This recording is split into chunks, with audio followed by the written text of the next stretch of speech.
Hi! Hope எல்லாரும் நல்லா இருக்கீங்கன்னு நெனைக்கிறேன். அண்ட் நம்ம சேனலுக்கு ஃபர்ஸ்ட் டைம் வரீங்க அப்படின்னா, கண்டிப்பா வந்துட்டு சப்ஸ்கிரைப் பண்ணி வச்சுக்கோங்க. நான் வந்து முன்னாடியே ஒரு ஷார்ட்ஸ் வீடியோல சொல்லியிருப்பேன். நான் வந்துட்டு ஒரு கம்பெனில ஒர்க் பண்ணிட்டுருக்கேன். அண்ட் அது வந்து பார்த்தீங்கன்னா, ஹைப்ரிட் மாடல். ஹைப்ரிட் அப்படின்னா வந்துட்டு பார்ஷியலா ஆஃபீஸ்க்கு போணும்.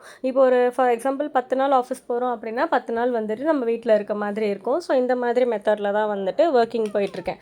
அண்ட் வந்து இந்த ஒர்க் எப்படி இருக்கும்னு பார்த்தீங்கன்னா வந்துட்டு, கண்டிப்பா 9 to 5 தான். நெறைய பேர் 9 to 5ன்றத என்னன்னு அனலைஸ் பண்ணிக்கிறீங்க? 9 to 5 அப்படின்னா 9 ஹவர்ஸ் அண்ட் 5 டேஸ் ஒர்க் பண்ணுறத தான் வந்துட்டு 9 to 5ன்னு சொல்லுவாங்க. நிறைய பேர் நம்ம என்ன அஸ்யூம் பண்ணியிருக்கோம் அப்படின்னா 9 மணிக்கு போயிட்டு 5 மணிக்கு வர்றதுன்னு நினச்சிட்ருக்கோம். அது கிடையாது 9 to 5. ஆக்சுவலாக வந்துட்டு 9 hours of working and 5 days of ஒர்க்கிங்கை தான் வந்துட்டு 9 to 5 ஜாப்னு சொல்கிறோம். அண்ட் இதுவும் வந்துட்டு 9 to 5 ஜாப் தான். வீக்கெண்ட்ஸில் வந்துட்டு லீவ் இருக்கும். இதில் வந்து நான் முன்னாடியே மென்ஷன் பண்ணியிருக்க மாதிரி ஒர்க் ஃப்ரம் ஹோம் இருக்குதுன்னு சொல்கிற ஆப்ஷன் சொல்லியிருந்தேன். ஒர்க் ஃப்ரம் ஹோம் வந்து நல்ல ஆப்ஷன் தான். அது வந்து கண்டிப்பாக யாருமே குறைய சொல்ல முடியாது. அண்ட் இது வந்து எனக்கு ஒரு பெரிய பிளெஸ்டுன்னு கூட சொல்லலாம். ஏன்னா எனக்கு வந்து ரெண்டுமே சின்ன சின்ன குழந்தைங்க. ஸோ அவங்கள மேனேஜ் பண்ணுறதுக்கும் வந்துட்டு எனக்கு ரொம்ப ஈஸியாக இருக்கிறது இந்த ஒர்க் ஃப்ரம் ஹோம் தான். ஆனால் இதுலேயும் சில ட்ராபேக்ஸ் இருக்குது. என்னென்னு பார்த்தீங்கன்னா, இப்போ நம்ம ஆஃபீஸ் போகிறோன்னு வச்சுக்கோங்களேன். ஆஃபீஸில் வந்துட்டு அந்த 9 ஹவர்ஸ் ஒர்க்கை 9 ஹவர்ஸ்க்குள்ளேயே பண்ணி முடிச்சிடும். மேக்ஸிமம் வந்து 9 மணி நேரம் வேலையை வந்துட்டு 1 ஹவர் பிரேக் எடுத்துகிட்டு ஒரு 8 ஹவர்ஸ்லேயே பண்ணிவிடுவோன்னு வச்சுக்கோங்க. பட் இதுவே வந்து நம்ம வீட்டில் பண்ணுறோம் அப்படின்னா நம்ம ரொம்ப ஸ்டாப் பண்ணி பண்ணுற மாதிரி இருக்கும். அதாவது வந்து ஒரு ஷார்ட் டைம் பிரேக் வந்து நம்ம ஆஃபீஸில் எடுப்போம். 15 மினிட்ஸ் பிரேக் எடுத்தோம் அப்படின்னா அட் ஸ்ட்ரெச்சில் ஒரு 2 மணி நேரம் 3 மணி நேரம் உட்காந்து வேலை செய்வோம். பட் இதுவே வீட்டில் அப்படின்னா வந்துட்டு கண்டிப்பாக அந்த மாதிரி 2-3 மணி நேரம் நம்ம உட்காந்து ஒரே இடத்துல வேலை செய்யவே முடியாது. ஏன்னா ஆப்வியஸாக வந்துட்டு ஒர்க் ஃப்ரம் ஹோம் வந்து ஒர்க் ஃபார் ஹோமாகவும் மாறிடும். அதாச்சும் என்னென்னா நம்ம நடுவில் எழுந்து போய் சின்ன சின்ன வேலை எல்லாமே செஞ்சுக்கிட்டே இருப்போம். ஃபுல் டே நம்மளுக்கு ஒர்க் இருக்க மாதிரி இருக்கும். அதாவது வெளியில் போய் நம்ம வேலை செய்கிறத காட்டிலும் வீட்டில் இருக்கிறது பார்த்திங்கன்னா வந்துட்டு ஃபுல் டே ஒர்க் இருக்க மாதிரி இருக்கும். காலையில் எழுந்திரிச்சதுலேருந்தே வந்து நம்ம வீட்டில் அப்படியே சுற்றிட்டே இருக்க மாதிரி இருக்கும். அதுக்கு சம் கைண்ட் ஆஃப் ஒரு மாதிரி ஒரு ப்ரெஷரை வந்துட்டு நம்மளுக்கு க்ரியேட் பண்ணி விட்டுரும். அண்ட் ஒர்க் ஃப்ரம் ஹோமில் இருக்கிறவங்க எத்தனை பேரால் இது ரிலேட் பண்ணிக்க முடியுன்றதை வந்துட்டு கண்டிப்பாக கமெண்ட்டில் வந்து எனக்கு சொல்லுங்கள். அண்ட் இதில் இன்னொரு நல்ல விஷயம் என்னென்னு பார்த்தீங்கன்னா, நம்ம வந்துட்டு கொஞ்சம் ஒரு பீஸ்ஃபுல்லாக ஸ்டார்ட் பண்ணலாம். அதாவது ரொம்ப ஹரிபரியாக கிளம்பி ஆஃபீஸ்க்கு ஓட வேண்டியது இருக்காது. அந்த ஒரு 10 டேஸ் மட்டும் வீட்லேயும் வேலையை முடிச்சுட்டு ஆஃபீஸ்க்கு ஓடும்போது தான் வந்து அது ரொம்ப ஒரு மாதிரி ஸ்ட்ரெஸ்ஸாக இருக்கும். அண்ட் வீட்டில் வந்து என்னென்னா கொஞ்சம் முடிச்சுட்டு நம்ம கொஞ்சம் ஓரளவுக்கு சின்னதாக ஒரு பிரேக் எடுத்துகிட்டு நம்ம லாகின் பண்ணுற மாதிரி இருக்கும். இந்த மாதிரி வந்து ஒர்க் ஃப்ரம் ஹோமில் ப்ரோஸும் இருக்குது, கான்ஸும் இருக்குது. அதில் கண்டிப்பாக வந்துட்டு நம்மளுடைய சின்ன சின்ன மாற்றத்தினால மட்டும்தான் வந்துட்டு ஒர்க் ஃப்ரம் ஹோமை வந்துட்டு பீஸ்ஃபுல்லாக எடுத்துகிட்டு போக முடியும். ஃபஸ்ட்டு வந்து பார்த்திங்கன்னா டைம் மேனேஜ்மெண்ட் தான். நம்ம வந்து நம்மளோட டைமை வந்து நமக்காக எப்படி ஸ்பெண்ட் பண்ணுறோன்றது தான் முக்கியம். அதாச்சும் வந்து டைம் மேனேஜ்மெண்ட்டில் வந்து நீங்கள் எந்த அளவுக்கு கொஞ்சம் ஏர்லியாக டேவை ஸ்டார்ட் பண்ணோம் அப்படின்னா ஒரு 2 ஹவர்ஸில் வந்துட்டு நம்மளோட எல்லா வீட்டு வேலையும் வந்துட்டு கம்ப்ளீட் பண்ணிட்டோம்னா நம்மளுக்கு அடிக்கடிக்கு அது வந்து அந்த ஸ்ட்ரெஸ் ஆகாது. இப்போ நம்ம வந்துட்டு டீ போடுறோம் அப்படின்னா கையோடு வந்துட்டு அந்த டீ பாத்திரத்தை வாஷ் பண்ணி அப்படியே வச்சுட்டோம்னா நம்மளுக்கு வந்து அடுத்த வேலையை வந்து நம்மளுக்கு ஸ்ட்ரெஸ்ஸே ஆகாது.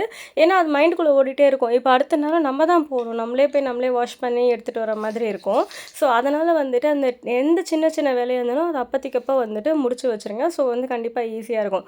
எங்கள் வீட்டில் வந்து பார்த்திங்கன்னா மெய்டெல்லாம் யாருமே கிடையாது. நான் தான் வந்துட்டு ஃபுல்லாக எல்லா ஒர்க்கையும் முடிச்சுப்பேன். அதுவுமே இல்லாமல் வந்துட்டு காலையிலேயே நான் முன்னாடியே ஒரு ஷார்ட்ஸில் ஏதோ சொல்லியிருப்பேன். காலையிலேயே வந்துட்டு எனக்கு கிச்சன் வேலை எல்லாமே முடிஞ்சிடும். மேக்ஸிமம் வந்துட்டு கிச்சனில் ஒர்க் வந்துட்டு ஒரு 7:30 8க்குலாமே வந்து எனக்கு முடிஞ்சிடும். எனக்கு எங்கள் வீட்டில் வந்துட்டு எல்லாருமே காலையிலேயே கிளம்பிடுவாங்க. ஸோ அந்த டைம் வந்து நான் நல்லாவே யூட்டிலைஸ் பண்ணிப்பேன்.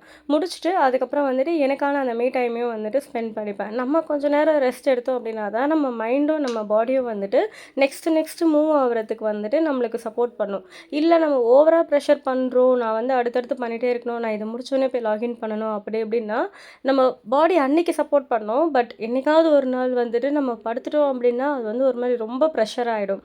ஸோ நடுவில் எப்போல்லாம் கேப் கிடைக்குதோ அப்போல்லாம் வந்துட்டு கொஞ்சம் பாஸ் எடுத்துக்கோங்க, கொஞ்சம் பிரேக் எடுத்துக்கோங்க. நிறுத்தி நிதானமாக வந்துட்டு வேலையை செய்யுங்க. அண்ட் இதுக்கும் முன்னாடி வந்து பார்த்திங்கன்னா வந்துட்டு பிளான் யுவர் டேவை வந்துட்டு பிளான் பண்ணிக்கோங்க. நிறைய பேர் வந்து நம்ம இப்போ தான் வந்து அந்த இன்ஸ்டா யூடியூப்லாம் பார்த்துட்டு வந்துட்டு இந்த மீல் ப்ரிப்ரேஷன் அண்ட் வந்துட்டு இந்த பிளான் யுவர் டே இதெல்லாம் வந்துட்டு பார்க்குறோம். பட் ஆப்வியஸாக சொல்லணுன்னா அது எல்லாமே நல்லாவே ஒர்க் அவுட் ஆகும். நான் கண்டிப்பாக வந்துட்டு நெக்ஸ்ட் வீடியோவில் மீல் ப்ரிப்ரேஷன் எப்படின்றது வந்துட்டு ஒரு வீடியோவாக போடுறேன். மறக்காமல் அதையும் செக் பண்ணி பார்த்துக்கோங்க. இது வந்து நமக்கு நல்லாவே சப்போர்ட் பண்ணும். ஏன்னா வந்து முந்தின நாளே நம்மளுக்கு தேவையானது எல்லாமே ரெடி பண்ணி வச்சிட்டோம் அப்படின்னா ஆப்வியஸ் ஆப்வியஸாக வந்து பார்த்திங்கன்னா எப்படினாலும் ஒரு 90% ஆஃப் த விமன் அவங்க வீட்டில் அவங்க தான் வந்துட்டு வேலை செய்வாங்க. ஸோ நம்ம வந்துட்டு முன்னாடியே வந்து எல்லாத்தையும் ரெடி பண்ணி வச்சுக்கிட்டோம் அப்படின்னா நம்ம அங்கே நிற்கிற டைம் வந்து ரொம்ப கம்மியாயிடும். இதை வந்துட்டு நான் இந்த வேலைக்கு போகிறவங்களுக்கு சொல்கிறேன். முந்தின நாளே கொஞ்சம் காய்கறி எல்லாமே கட் பண்ணி வச்சுக்கிறது, சின்ன சின்ன வேலை எல்லாமே பண்ணி வச்சிடுறது, அரிசியை வந்துட்டு நைட்டே எடுத்து வச்சுட்டோன்னா, அதாவது எந்த பாத்திரத்தில் நம்ம ஊற வைக்க போகிறோமோ அந்த பாத்திரத்தில் அரிசியை வந்துட்டு எடுத்து வச்சுட்டோம் அப்படின்னா நம்ம காலையில் எழுந்திரிச்ச உடனே நம்ம மார்னிங் ரொட்டீனை பண்ணும்பொழுதே வந்துட்டு அரிசியில் தண்ணி ஊற்றி வச்சுட்டு போயிட்டோன்னா அது ஒரு சைடு வந்துட்டு கரெக்டாக ஊறிட்டே இருக்கும். அதுக்குள்ளே ஒரு 10-15 மினிட்ஸில் அது ஒரு பேலன்ஸ்டாக ஊறிட்டே இருக்கும். அதுக்குள்ளே நம்ம ஒரு சின்ன வேலையை முடிச்சு வச்சிடலாம். காய்கறியும் அதே மாதிரி கட் பண்ணி வச்சிட்டிங்கன்னா நீங்கள் ஜஸ்ட் அதை போட்டு வதக்கி எடுக்கிற மாதிரி தான் இருக்கும். அந்த மாதிரி சின்ன சின்ன வேலை எல்லாமே வந்து முந்தின நாளே முடிஞ்ச அளவுக்கு பார்த்து வச்சுக்கோங்க. இது வந்து கண்டிப்பாக ஹெல்ப்ஃபுல்லாக இருக்கும். அதுவும் இல்லாமல் வந்துட்டு கம்மிங் டு லஞ்ச், இந்த லஞ்ச் எல்லாமே வந்துட்டு ஆஃபீஸ்க்கு போகிறவங்களா இருந்தாலும் சரி, வீட்டில் இருந்தாலும் சரி, கொஞ்சம் ப்ரோட்டீன் ரிச்சாக எடுத்துக்கிற மாதிரி பாருங்கள். ஏன்னா நம்ம மட்டும்தான் வந்துட்டு வீட்டுக்காகவும் வேலை செய்கிறோம், வெளியவும் பார்த்துட்ருக்கோம். ஸோ நம்மளோட உடம்பு நல்லா இருந்தால் மட்டும்தான் நம்ம வந்து மற்றது எல்லாமே வந்து ஃபர்தராக பண்ண முடியும். சொல்லுவாங்கள்ல, சுவர் இருந்தால் தான் சித்திரம் வரைய முடியுன்ற மாதிரி நம்ம வந்துட்டு நல்லா இருந்தால் மட்டும்தான் நம்ம ஃபேமிலியை பார்த்துக்க முடியும். ஸோ அதனால் வந்து பேலன்ஸ்டான மீல் எடுத்துக்கோங்க. பேலன்ஸ்டானா நான் வந்துட்டு வெளியில் போய் எல்லாமே ஹை சோர்ஸ் ஆஃப் ப்ரோட்டீனாக பார்த்து பார்த்து வாங்கிட்டு வரணுமா, லைக் இந்த டோஃபு, பன்னீர் இந்த மாதிரி வந்துட்டு இவ்வளோ வந்து நான் ஸ்பெண்ட் பண்ணி வாங்கணுமா அப்படின்னு கேட்டால் கண்டிப்பாக கிடையாது. நம்மளோட நார்மல் கோர்ஸ் மீல்லே வந்துட்டு நிறைய ப்ரோட்டீன் ரிச்சாக இருக்குது. இப்போ கீரைலாம் எடுத்துக்கிட்டிங்க அப்படின்னா கண்டிப்பாக அதில் ஒரு சத்து இருக்கும்.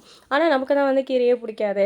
இது ஆப்வியஸ் தான் கண்டிப்பாக. ஏன்னா இப்போ எனக்கும் வந்துட்டு எனக்குலாம் முருங்கைக்கீரையே சுத்தமாக பிடிக்காது. ஆனால் எனக்கு தலைமுடி வந்து நிறைய கொட்டும். நான் அதை நினச்சி ஃபீல் பண்ணிகிட்டே இருப்பேனே தவிர, ஆனால் முருங்கைக்கீரையில் வந்துட்டு அயன் ரிச் சோர்ஸ் வந்து நிறைய இருக்குன்றது வந்து எல்லாருக்குமே தெரியும். ஒரு குழந்தைய கேட்டால் கூட முருங்கைக்கீரை நல்லதான்னு கேட்டால் கண்டிப்பாக அது நல்லதுன்னு சொல்லும். ஆனால் அந்த அளவுக்கு வந்து அதில் நிறைய சத்து இருக்குது. ஆனால் எனக்கு வந்து பர்சனலாக முருங்கைக்கீரைன்றது வந்து சுத்தமாக பிடிக்காது. ஸோ இப்படி தான் வந்து நம்ம வந்து நம்மளுக்கு பிடிக்காத ஃபுட்டை வந்துட்டு அவாய்ட் பண்ணிவிட்டு எண்ட் ஆஃப் த டேயில் வந்து நம்ம வந்து டாக்டருக்கு தான் கொண்டு போய் கொடுத்துட்டு வரோம். அவங்க வந்து அதுக்கப்புறம் நம்ம மேலே வந்து ப்ரெஷர் போட ஆரம்பிச்சிருவாங்க. அயன் டேப்லெட் எடுங்க, கால்சியம் டேப்லெட் எடுங்க. ஸோ இதில் ஸ்டார்ட் பண்ணாமல் நம்ம வந்து டேப்லெட்டில் வந்து முடிச்சிடுறோம்.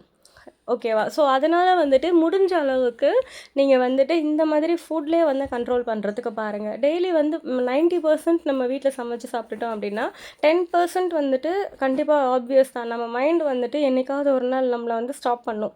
இதை செய்யாத அதை செய்யாதுன்னு சொல்லிட்டு. அப்போ அந்த டைமில் வந்து நம்ம கண்டிப்பாக வெளியில் வாங்கி சாப்பிட்ற மாதிரி தான் இருக்கும். அதுலேயும் இப்போலாம் வந்துட்டு இந்த ரோட் சைட்லாம் போனேன் எனக்கெல்லாம் வந்துட்டு ஒரு கிரேவிங்ஸ் வந்து எப்படி அதிகமாகலாம், இப்போ வெளியில் போகிறோம் அப்படின்னு வச்சுக்கோங்களேன், அந்த பிரியாணிலாம் டப் டப்புன்னு ஒரு சவுண்டு தட்டிகிட்டே இருப்பாங்க. அப்போ வந்து எனக்கு அப்படியே நான் சாப்பிட்டுட்டே வெளியில் நான் போனாலுமே எனக்கு அந்த சவுண்டு கேட்டாலே வந்து ஒரு மாதிரி பசி எடுக்க ஸ்டார்ட் பண்ணிடும். ஸோ அந்த மாதிரி நம்மளை ஏதோ ஒரு விதத்தில் வந்து கிரேவிங்ஸ் வந்து நம்மளை அது இட் எண்டட் அப் ஓகேவா, it ends up getting from outside அப்படின்ற மாதிரி ஆகிடும். ஸோ மேக்ஸிமம் முடிஞ்ச வரைக்கும் வந்துட்டு 90% சமையல் வந்துட்டு வீட்டில் பண்ணிக்கோங்க. அப்போ தான் வந்து ஒரு 10% நம்மளால் வந்து வெளியில் சாப்பிட்றோன்னாலும் வந்து நம்மளோட பாடியை வந்துட்டு அதை அஃபெக்ட் பண்ணாமல் இருக்கும். லைக் நம்மளோட பாடி வந்து 90% வெளியில் சாப்பிட்டுட்டு 10% நான் வீட்டில் சமைக்கிறேன், ஆனால் எனக்கு ஏன் என்னன்னே தெரியல, ஏதோ ஒரு ப்ராப்ளமாக இருக்குன்னா கண்டிப்பாக வந்துட்டு அது ப்ராப்ளமாக தான் மாறும். ஏன்னா நம்மளோட லைஃப் ஸ்டைலும் அப்படி.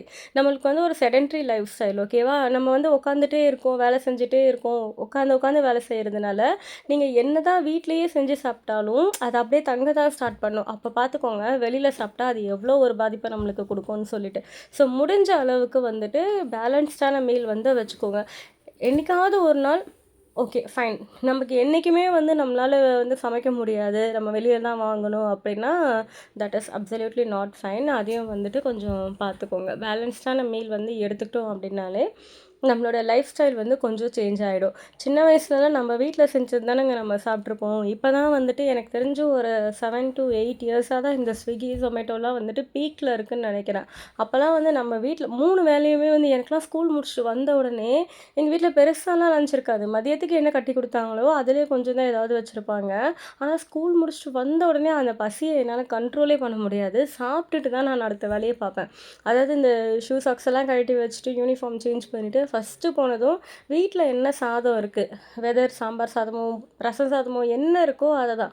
ஏன்னா அதான் இருக்கும் ஆப்வியஸாக. இந்த மாதிரியெல்லாம் வந்து இப்போ இருக்க கல்ச்சர் படி இப்போ வந்து நான் பாப்பாவுக்கு ஆக்சுவலாக ஸ்நாக்ஸ் தான் ரெடி பண்ணிகிட்ருக்கேன், சாண்ட்விச் ரெடி பண்ணிகிட்ருக்கேன். அவள் வந்து எனக்கு வந்து நார்மல் வெஜ் சாண்ட்விச் ரெடி பண்ணிவிட்டு அவளுக்கு வந்து கொஞ்சம் சீஸ் ஆட் பண்ணி செஞ்சுருந்தேன். ஸோ இதை பார்த்த உடனே தான் எனக்கு தோணுது, எங்கள் வீட்டில் வந்து இந்த மாதிரி வந்து ரொம்ப பர்டிகுலராக ஸ்நாக்ஸ் டைம்ன்றதெல்லாம் கிடையாது. வீட்டில் என்ன மிச்சம் மீதி இருக்கோ அதை தான் வந்து கொடுப்பாங்க. இது வந்து 90% ஆஃப் த பீப்புள் வீட்டில் இப்படி தான் இருக்கும்னு நினைக்கிறேன். ஏன்னா நமக்கு அந்த snacks time, coffee time, tea time அதெல்லாம் வந்து அதெல்லாம் கிடையாது சுத்தமாக. இப்படி தான் வந்துட்டு நம்மளோட டேஸ் எல்லாமே போயிருக்கும். இப்போது ரீசெண்ட் டைம்ஸாக தான் வந்துட்டு இந்த ஸ்நாக்ஸ்லாம் பண்ணி தரணும், மீல் ப்ரிப்பரேஷன் பண்ணணும். எங்கள் அம்மாலாம் அதெல்லாம் பண்ணி நான் பார்த்ததே கிடையாது. வந்த உடனே சோறு போடுவாங்க, சாப்பிட்டுட்டு அடுத்த வேலையை பார்க்க போயிடணும். ஈவன் டியூஷனோ இல்லை ஹோம் ஒர்க் பண்ணுறதோ அந்த மாதிரி வந்துட்டு நெக்ஸ்ட் நம்ம போயிட்டே இருக்கணும். அப்போல்லாம் நம்ம நல்லா ஆரோக்கியமாக தான் இருந்திருக்கோம். அண்ட் அது மட்டும் இல்லாமல் வந்துட்டு எனக்கு வந்து நார்மலாகவே லாங் ஹேர், அது ஜெனட்டிக் ஹேராக என்னன்னு எனக்கு தெரியாது, நல்லா இருக்கும். பட் இப்போ வந்து என்ன ஆச்சுன்னா வந்து கொட்டி கொட்டி கொட்டி கொட்டி ஒரு ஸ்ட்ரெஸ் லெவலில் போயிட்டு நானே வந்து என்ன பண்ணினேன், ஹேர் ஃபுல்லாக கட் பண்ணிட்டேன். இப்போ பார்த்திங்கன்னா ரொம்ப ஷார்ட்டாக தான் இருக்கும். பட் இப்போவுமே வந்து அதை மெயின்டைன் பண்ணலாம். ஆனால் நமக்குள்ளே இருக்கிற அந்த சோம்பேறித்தனம் தான் வந்துட்டு நம்மளை அதை ஸ்டாப் பண்ணணும்னு நினைக்கிறேன். ஸோ முடிஞ்ச அளவுக்கு வந்துட்டு ஒர்க் ஃப்ரம் ஹோம் ஆப்ஷனையும் யூஸ் பண்ணிக்கோங்க. அண்ட் அதே மாதிரி வந்துட்டு நம்மளோட ஹெல்த்தையும் வந்துட்டு பார்த்துக்கோங்க. பேலன்ஸ்டாக இருங்க. ஆஃபீஸ்க்கு லஞ்ச் எடுத்துகிட்டு போனாலும் சரி, வீட்டில் சாப்பிட்டாலும் சரி.